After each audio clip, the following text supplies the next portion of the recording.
So just as a review of what we've taken so far in this section, so we've looked at this section on inequality, this idea that there are some people not treated equally or not recognized equally in Canada. There's some big stuff happening today in Canada that will be in the books, textbooks, I would expect, for Canadian history. This conflict that's still existing between some First Nations communities over their control or rights of control over their land.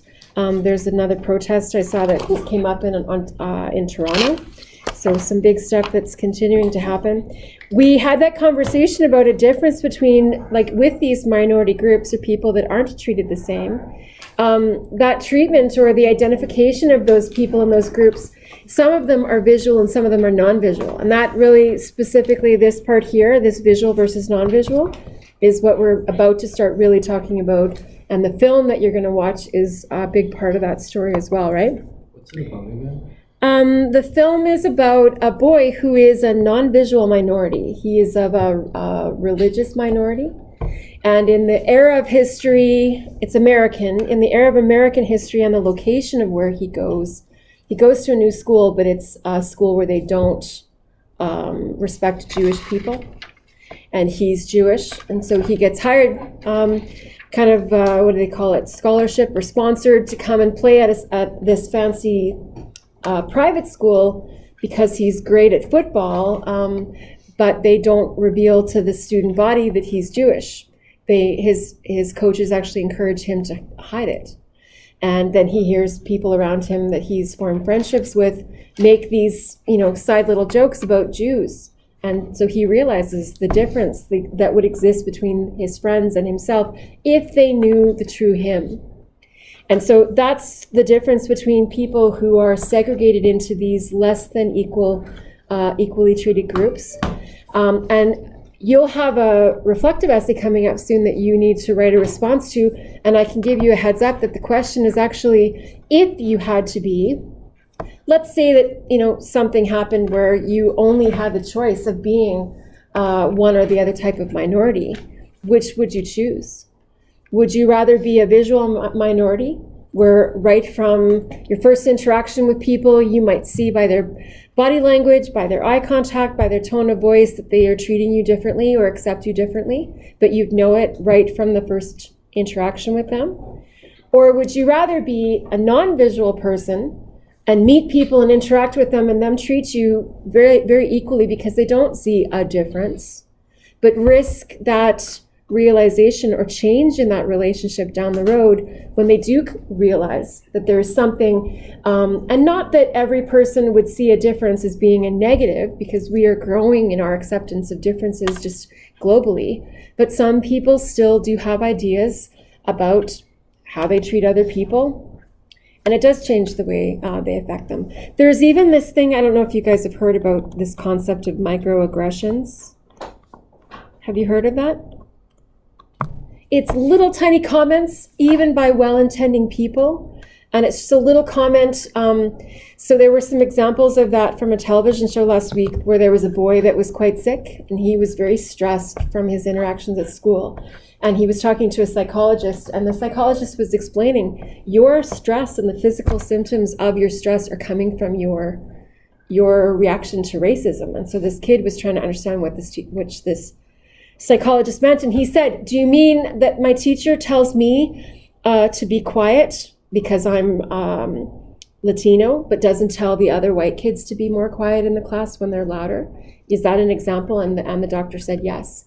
Or when the teacher always poses questions to me about Latin America because I'm Latino, is that an example? And they said yes.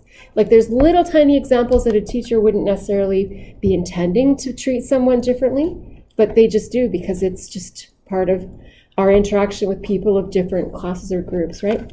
Okay, that's a lot of talking, and I'm just reviewing here. We looked at the example of Panache, the short story. This actually came up in that new Star Trek show last week. This guy had to wear, this outfit, and they said, you got to walk in there with a lot of panache. You actually need a feather in your cap, and they dressed him up in kind of disco attire, and he had to saunter in there and act all cool and collected, so that's the panache that we talked about there. But the treatment of difference here, just based on race. We had some questions that you needed to respond to. You discussed some questions with your peers. You supported these answers with evidence from your text. You went and had your discussion of these kinds of questions. All of those were submitted. You had to pick either paragraph A or B to respond to. There was some time that was given for that the week prior to our break. So all of this stuff should be done. We won't be having more class time to go back to this stuff. So this is, I'm just reviewing it. With these questions here, because you didn't necessarily follow those roles in your discussion groups, you answer the ones you're able to answer, okay? So for example, if you didn't dole out those specific roles, then maybe you don't answer question 2. But you can talk about what helped group discussions and what doesn't help group discussions, or how your group performed and for what reason, that kind of stuff, right? You liked and didn't like. So maybe you leave out these questions, but you answer the rest. Okay? And that's one of those reflective tasks, those AR tasks that we do. Okay? And not that you're answering them now, but you'll come back to them. We excluded this page just to move on. We went straight to that podcast there. If you fill in this or not, I'll say that this is optional. If you wanted to develop your own concept or idea of what race is, you can fill that out, but I won't require it. And then we listened to the podcast that talked about race, right? We listened to a man who sent his 23andMe saliva test away and came back, and it showed that he had 0 ancestral connections to people from Africa. And he grew up with his whole identity being that he was Black. He thought he looked it. People have treated him differently because of a Black ancestry. And here it turned out that he wasn't. Or it looked at the question of they were able to use the genetics to track down who was the culprit in a murder. They talked about that certain diseases are more prevalent for people of different racial ancestry than others. So there seems to be some medical support for an idea of race, but then in other ways there isn't. It's contradicted. So whether there is a thing of race, it's still a big question, even scientifically.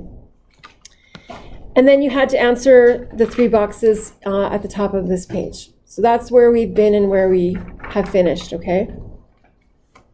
I won't get you to do this reflection here. You can just cross that out at the bottom here. This was about the sketchnoting, so we'll move past that. Which means we're here. We're on page 12. Is that where you are? So this is the difference between visual and non-visual, okay? And I kind of think, well, I could say that there is a visual difference between students in this room. There's one category that you could look among each other and see a visual difference between you and each other. What am I talking about? Gender. And still today, there are jobs that you can go into where women don't get paid as much, or there aren't as many places for women in the workforce. We looked at the statistics. It was United Kingdom statistic. Remember last week before the break, it was women in science, women in STEM, an anniversary of that, and it still talked about the very low percentage of women that are in, say, engineering programs or hired in engineering firms, even though women make up at least 50% of the population, all of that kind of stuff. One thing that's interesting, so like for the grade 9s, we talked in grade 10 this morning about this conflict that's happening over territory. The 2 mediators that went out last night to represent the Ontario police force were both women. They came out there, they spoke calmly, they interacted calmly with the person who was there to receive them, and it didn't, I think that was purposely done on their part.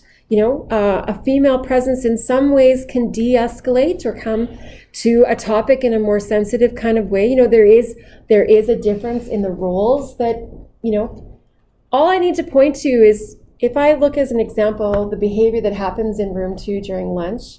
I'm not trying to pick on anybody, but let's just be honest. It can be rowdy in there.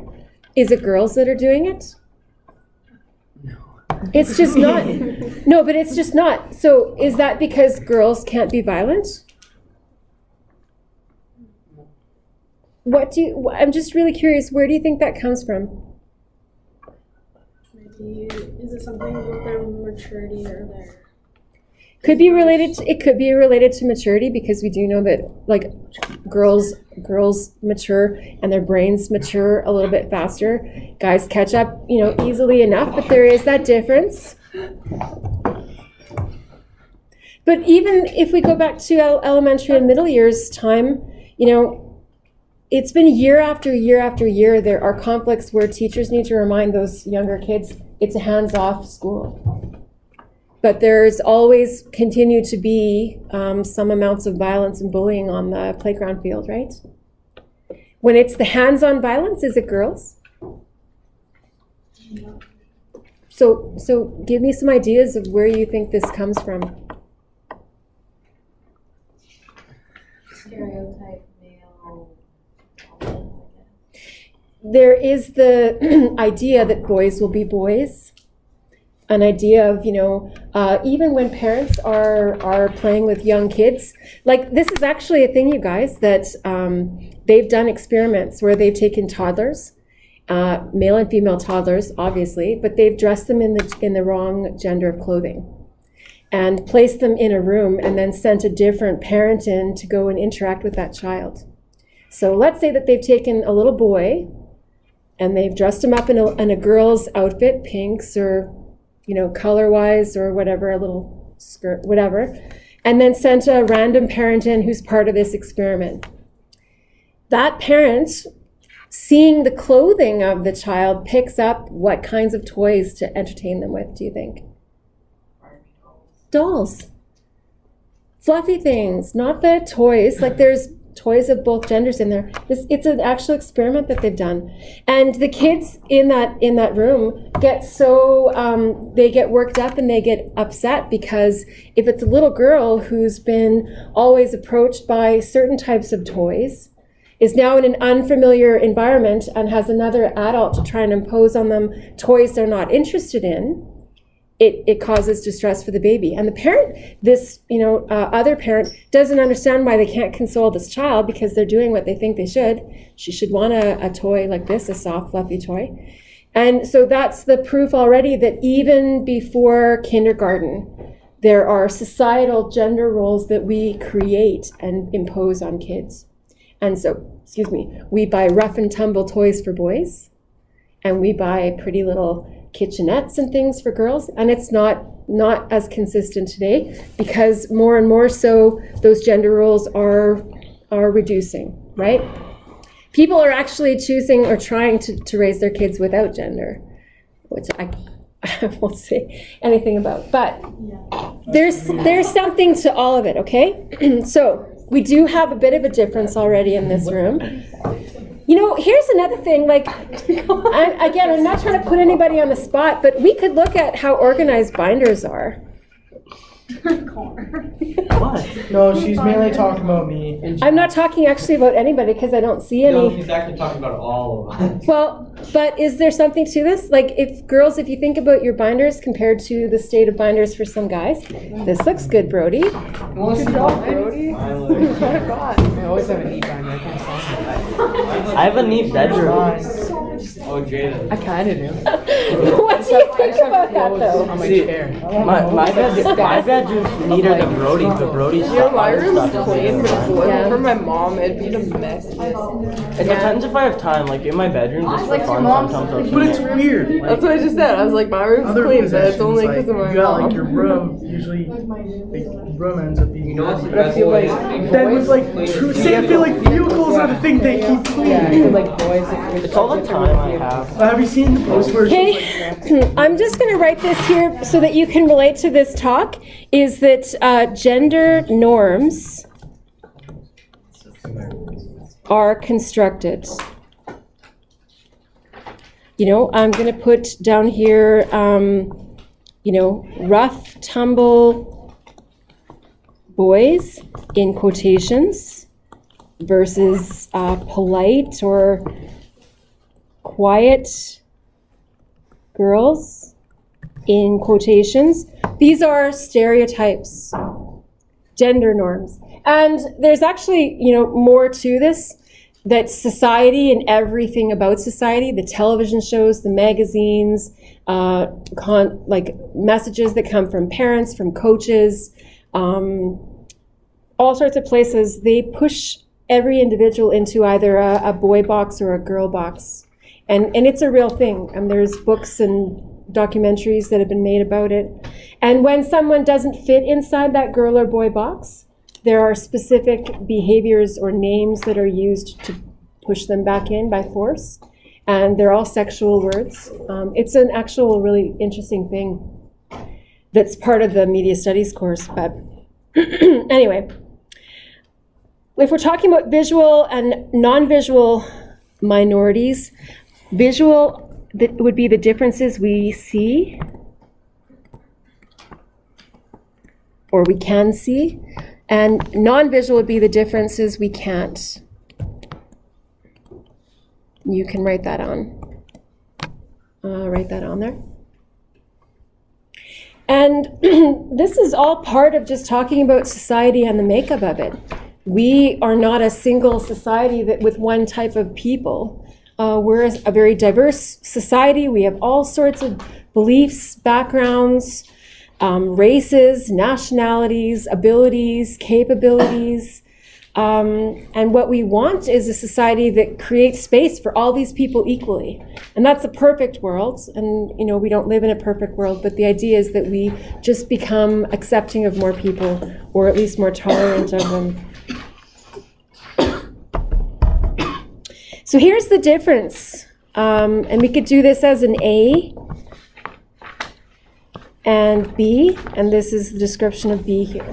And again, well, I don't want to make any assumptions here too, because there could be people in this room or in our high school who actually identify differently than the majority might, and in a way that's not visual, that goes overlooked or is assumed not to be present. And you have a really strange look on your face. Let me see. Oh, you're responding because, what are you thinking? No, I just looked back and we're looking at everyone to see their reactions, and Marissa looked at me like this, Okay. and I just like... She's thinking. Sorry, I wanted to come by your back. She's thinking. Okay, I understand. Okay. So we're just going to read the first part here. When we're talking about visual, like it or not, because we do live, this is the reality that we're living in, that we do live in a society or a world where people see these differences, right? And not just see these differences, but they equate a value difference with these differences, right? So like it or not, for many people in society, they are judged by looks. They look a certain skin color, they may have a physical deformity like they're in a wheelchair, or they have cerebral palsy so they walk with a limp or something like that.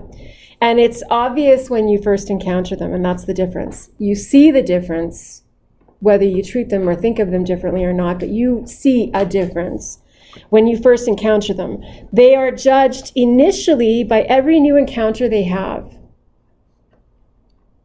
That judgment can lead to people treating them differently at times, or hopefully not treating them differently, treating them with empathy and compassion. But there's no avoiding that for them. They can't hide that difference. If we're talking about somebody, let's say we're talking about somebody that has cerebral palsy, so has a medical disability that happened during childbirth, and let's say that it's causes brain damage. It's because of lack of oxygen for a while during labor. Let's say that they talk with a bit of a slur, and they maybe have a bit of a deform, like a physical effect in the way they walk. They walk and they slide one leg or something like that. You can never hide that. So the rest of your life, every new encounter, every job you apply for, that's the first impression that people make. You can apply with your resume. And on a sheet of paper, you've got a name and your abilities and your work experience. And on a sheet of paper, you stand out no differently than anybody else. But in a face-to-face interview, there's no hiding that you have this physical disability. Now, we would know that employers, depending on the type of person they are, how open-minded they are, the experience they have. Some employers might automatically just decide against hiring that person before the interview even starts. And just think, it's too much of a hassle, I'm gonna have to spend all this extra time training them. You know, there could be people that think like that. So I just want you to think, what would it be like? That every new encounter that you have is filtered through that initial interaction with someone, and they make their judgments right then and there about you. I'm curious, actually, I'm going to open up a sheet here. I want you to try to tell me, what do you think would be some of the downfalls of that?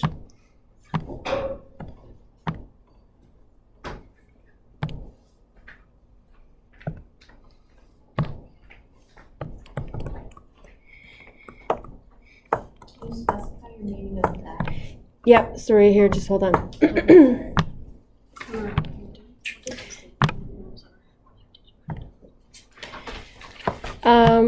You don't have to write this down, I'll write it down and for you, whatever, but let's say we're talking about a visual.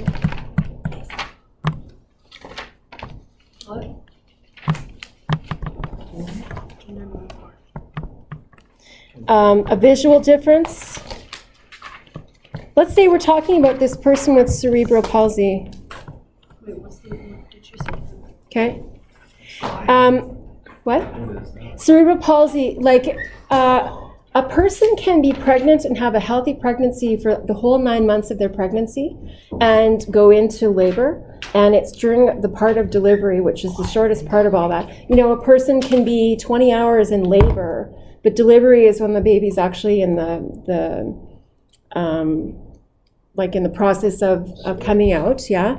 And if there's a complication like her pelvis isn't wide enough or something, the baby's head is in the wrong position, they're coming out feet first, like there are some of those complications where the baby ends up caught in that situation too long, or you cut the cord with the cords around their neck. The baby in those moments can lose oxygen for a short period of time. And if that happens, it can kill brain cells in the brain, and you won't know until months down the road when that baby is starting to develop or start crawling. And it can be at that point then that you realize that there is an irreversible damage, brain damage, that causes a physical difference. So I've actually, one of my first year, well, when I was student teaching, there was a girl in grade 10 who was in my social class in a wheelchair. She was nonverbal, so her lack of oxygen lasted long enough that it did cause significant brain damage. She worked with a computer on her wheelchair, and she had a little dot, metal dot on her forehead that she was picked up by her computer, and she moved it around to select letters, to form words, to do projects. So the saddest part about that is that you can have a woman who's protected her pregnancy, didn't eat what she wasn't supposed to eat, didn't drink, you know, everything she did as best she could, and in just a moment during delivery, it can cause that irreversible lifetime change. So let's say we're talking about this person who has cerebral palsy and they're out there interacting with the world. But the deal here is that every encounter, they are seen or recognized as that difference. Tell me, what are some things that if you put yourself in that situation, you would either accept or would be a challenge for you to accept over and over? You know, I'll give you an example. Let's say that you're in a new class in, say, university, because you're a smart person, you can communicate it just differently. But let's say you're in a new class in university, how likely is it, do you think, that people are going to form friendships with you if you talk a bit differently and you're in a wheelchair maybe? And if they haven't had relationships like that with people that have that disability, it's just a natural thing for people to be uncomfortable with difference. It doesn't make people bad people, we're just uncomfortable with difference, right?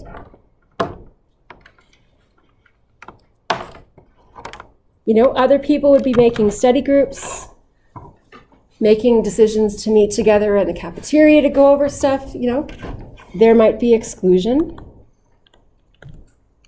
right? What other kinds of things can you imagine would be the reality of someone in this situation? People might try to avoid you. Or people try to make conversations with you, try to be your friend, but yet they just don't know what to say and they're kind of scared. Yes, so people could try, But not sure. and yes, be socially awkward. It's kind of like people who don't know how to act around blind people and they talk louder, Because unless we have experience with people that have just a different way of interacting, we don't really know what to do sometimes. You could see disappointment of others as they react to you, right? Or it could be that you anticipate. You could have a defensiveness that's hard to overcome because your experiences have let you down. It doesn't have to be this. It could be someone of a different race. It could be someone of a visual religion. It could be a Muslim girl. What do you think someone would be thinking as they're starting, say, a new university class? Maybe it's one of those, what would be the difference here? You go into an auditorium or a classroom here that maybe holds 300 students, or you're going into a classroom that's got 30 students. Which of those do you think you'd feel more confident walking into if you, say, were a young woman of Muslim faith? The 501. It's 300. The 300 one. Because there's so much people that nobody really notices you as much. Yeah, you're going to blend in. But the idea here is that every experience you have, there is a sense of uncertainty about how you'll be encountered that day, right? It just would be a constant if you think about it. And again, depending on, the people that are around this person, supporting them, and, encouraging them, how they are taught to respond to every interaction. I can't tell you guys how many times I've seen all sorts of videos where, there was a video just recently on Twitter where there were some people on a city bus that were talking to each other in a different language. And another woman got on the bus and turned around and told them to speak English here. And they just kind of said, we're not talking to you, we're just talking to ourselves. And she got right up in front of them. And it was another person that was apart from them who started filming this person and went on and on about, they're not talking to you, you shouldn't get involved with things. And it just escalated. They actually called the police on them. But for those people, you think every time they get on a bus, they're going to wonder if there's one of those people that's going to be on that bus to object to them just being present. I want you just to think about what day-to-day would be like if, and the point here is if it was a visual difference that you had. Yeah, my dad and my uncle, they were both born in the Netherlands, so they Yes. speak Dutch sometimes. Yes. When I'm around them, so I'll just be sitting there waiting for them to start going English, and I feel like they're just saying things they don't want me to hear. Yeah, they're talking behind your back. Yeah. Talking Yeah. in front of me, but in a different language. It's like in those movies. The one guy's like a translator because Yes. the two are different languages. Yes. But when the one guy in English says something bad, the guy who's translating tries to say it in a nicer way. Yes. Yeah. Yeah. Yeah. There are some positives to what this could be as well, though, because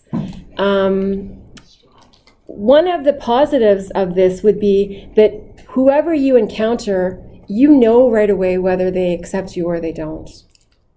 Right? So a positive, you would know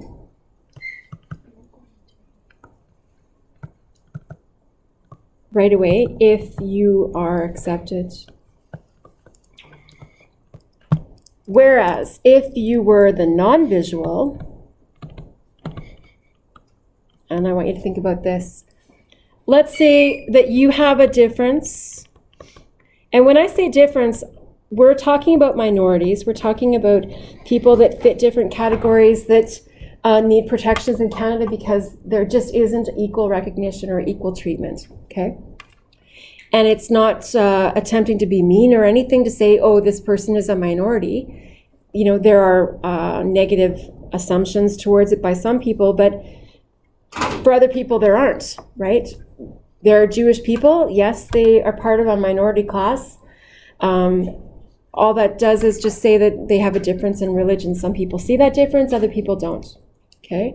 But let's say that we're talking about non-visual and we could be talking about something like race. Sorry, non-visual. We could be talking about something like a mental disability. We could be talking about sexual orientation. We could be talking about a religious difference that's non-visual.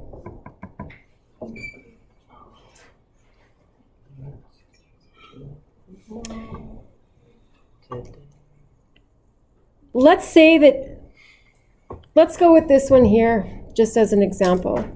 The odds are, if the estimation is that 1 in 10 people, and that's a low estimation, that 1 in 10 people don't identify as other sex oriented, they identify as same sex oriented. We have, say 40 people in the high school end. Statistically, you could imagine that there's one person among your friend group who doesn't feel 100% comfortable with everyone, isn't 100% themselves because we are in a very small community, farming community, Christian community, traditional community. Would you agree? Would it be challenging for someone to be openly same-sex oriented in our school? Probably. It'd be a risk. What? It would be a risk to share that with friends, wouldn't it? I mean, Yeah. for most people, it shouldn't though. You Like, I mean, trust your friends. Yeah, if you consider them your friends and you won't tell them something like that, they're not really your friends. Yes. Because like my friends, I would tell them, like my good friends that I Yes. have, I would tell them a lot of stuff. I believe that.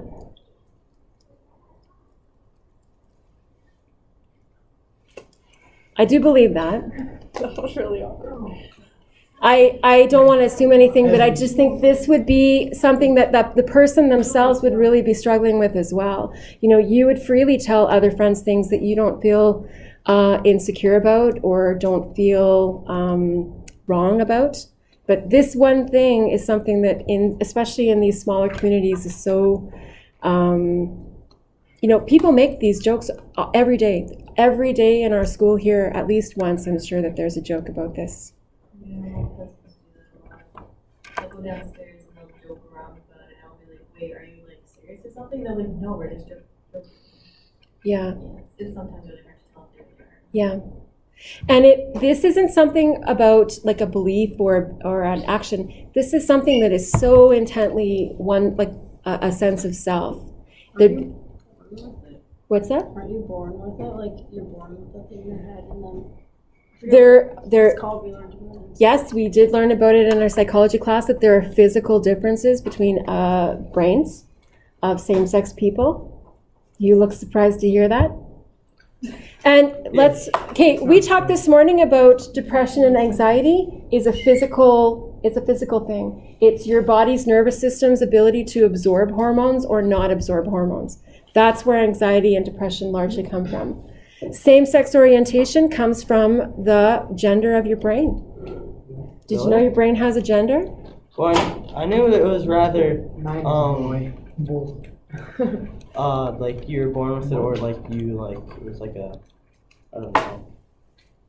It's like man versus nature, or not man versus nature, nurture versus nature. Yes. Yes. There is the belief, a lot of people who would identify, so you look really confused. When you're in the womb, when you're first starting off, I don't know, do you guys all know that every fetus starts off as female? Yeah, I knew that. Yeah. Okay, and it's only in the womb as a fetus is developing that it starts giving off.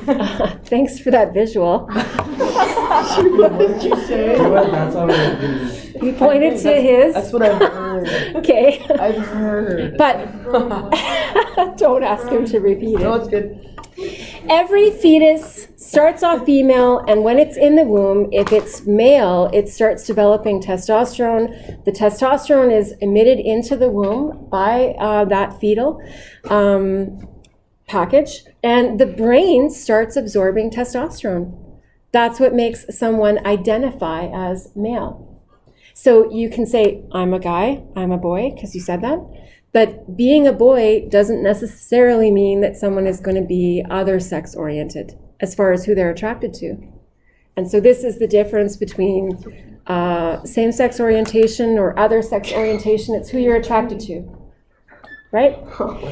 Related to hormones. That's a side conversation. But let's just say you're someone in Kenniston School or area who's growing up in an environment who understands that, you know, it's unspoken, but the norm or the expectation is just, you know, who do you like? And we assume someone means, you know, who do you like? Oh, you're crushing on a guy or what? We make these assumptions. Yep. We know. Okay, we make these assumptions, but for someone in our high school, it may not be the case. And are they going to step out and correct us? Yeah, I was going to thought say it it. I was going Okay. to say it so loud. Okay, so you're someone, let's just try to put yourself in that situation. Regardless of what type it is, you have an otherness that's not the norm, recognized as a protected minority in Canada, that's not a visual one. So you walk into a new university classroom or you start at a new school, nobody sees that. So the difference here is that no one sees that otherness.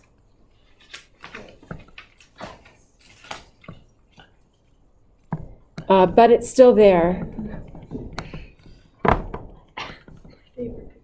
Okay, just like we gave some pros and cons up here, I want you to tell me what kinds of things would you anticipate?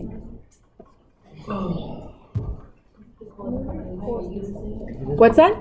People would probably treat you the same, or equal to other people that they treat. So a pro, people won't treat you differently.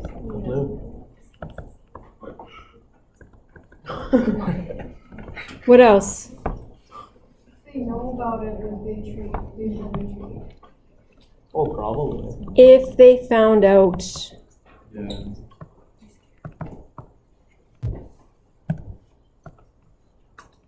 Would they stay? Right? I'm going to say that's quality. And then that's the deal. You end up living something that you hide from people.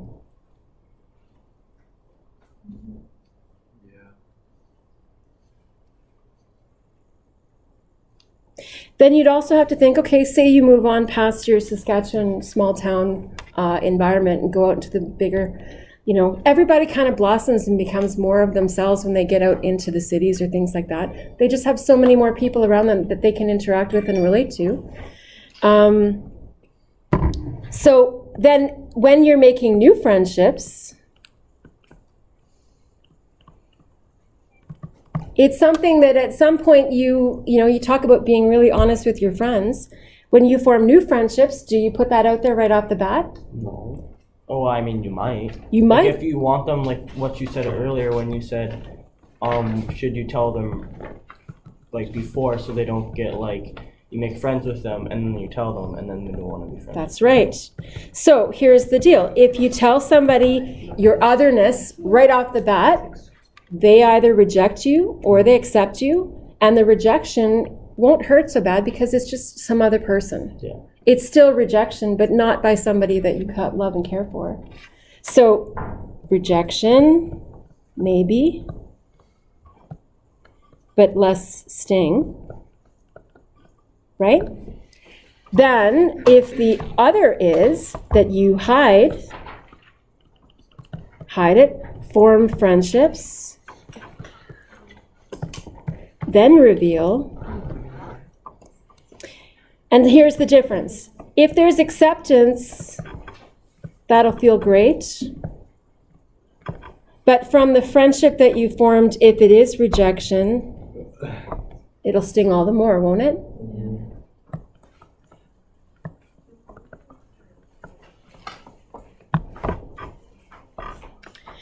So based off of this difference that we're talking about between if you had to choose,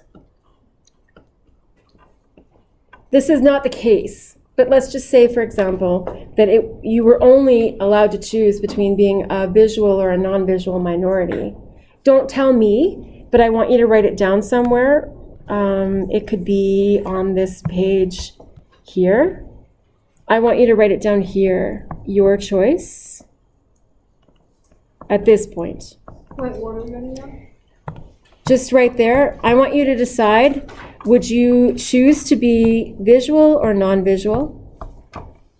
Like if you Like- were. Okay, we're setting up a hypothetical. Hypothetically, if you had to be a minority status, would you rather be a visual minority status and people take you as you are, but every encounter is filtered through that exchange? They see a difference, they either accept you or they don't. You can't hide it from people. Or you would rather be a non-visual and risk being found or sharing, or choose to hide a part of yourself. I'll tell you guys that it was probably about 10 years ago, and I had only been at this school for a couple of years.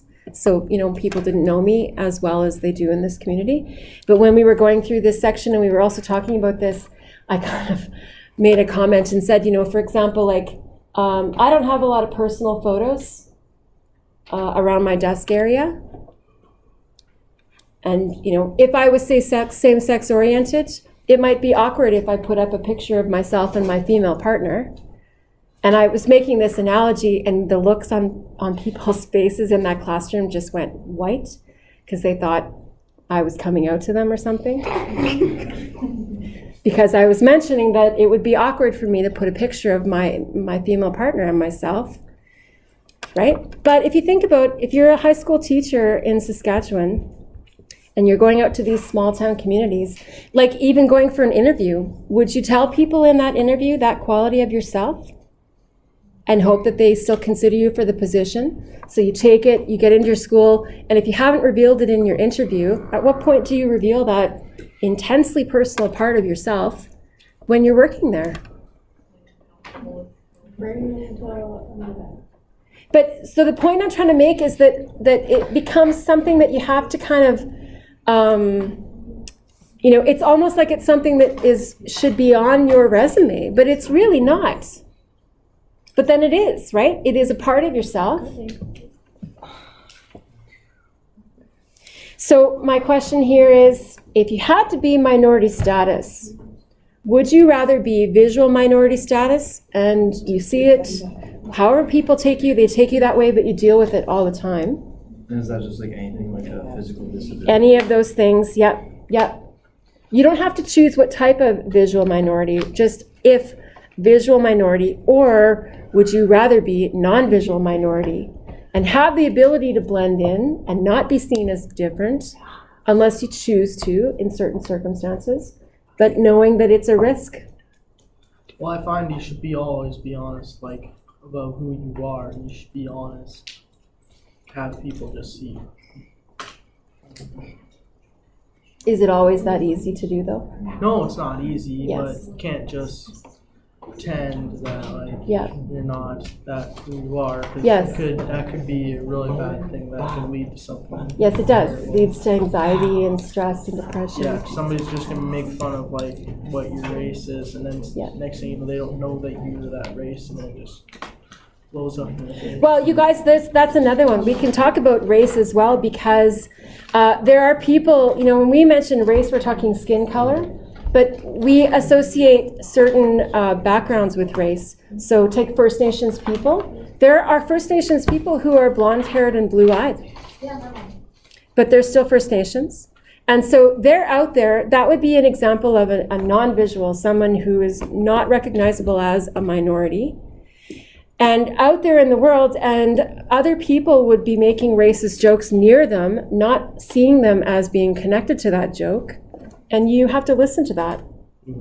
And then you either have to step out and respond to it and say, excuse me, or you choose to ignore it, but you just know that they wouldn't have said it if they knew that quality about yourself, right?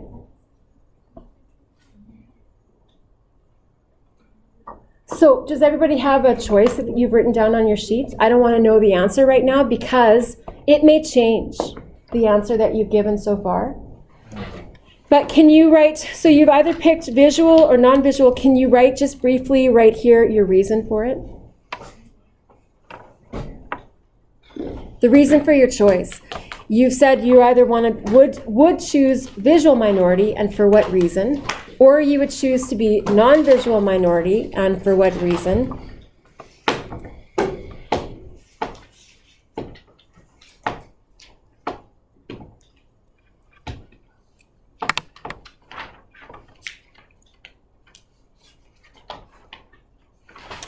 So I have a video here that we're going to watch.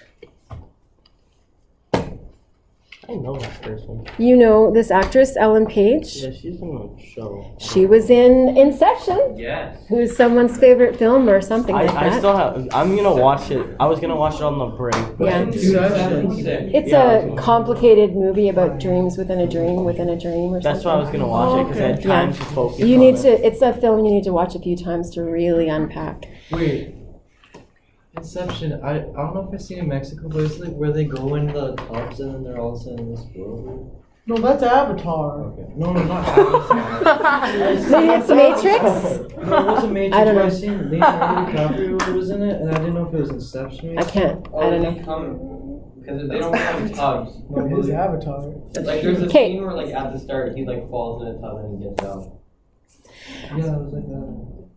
Yeah, Okay. he falls off a chair into the tub. Yeah. So we're going to watch this video, and while we're watching it specifically, because the assignment that follows this is that you have to write this speech. It's a personal reflection answering this question, but then you're also going to have to deliver it as a presentation, so a speech you're going to have to give. While you're watching this one, I want in this box here for you to write down the observations of her physical movements. Her eye contact, the sound of her voice is also part of that, so visual and non-visual. How comfortable does she seem, or what are you reading in her body language that relays to you the confidence or how she's feeling about the topic she's talking on? This actress is Canadian. Up until this moment, so she's in this speech is going to come out. She's giving this speech into a larger conference. But up until this moment, you know, she might have had a same-sex relationship with women, but not been public about that. But here in this speech, she fully unveils that element of her. I'm not trying to tell anybody in this room here that you need to start accepting homosexuality, because everybody has a personal belief. And I know that there are religious backgrounds that don't feel that. What I'm trying to share with you here is what it might feel like for somebody that has an identity that's not widely accepted, and what it feels like to just face that all the time.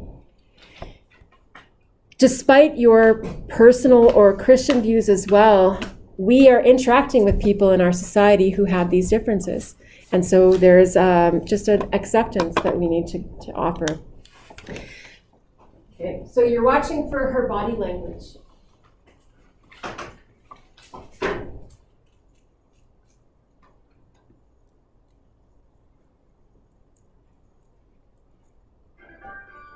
Thank you, Chad, for those kind words and the even kinder work that you and the Human Rights Campaign Foundation do every day on behalf of the lesbian, gay, bisexual, and transgender young people here and across America. It is such an honor to be here at the inaugural Time to Thrive conference, but it's a little weird too. Here I am in this room because of an organization whose work that I deeply, deeply admire.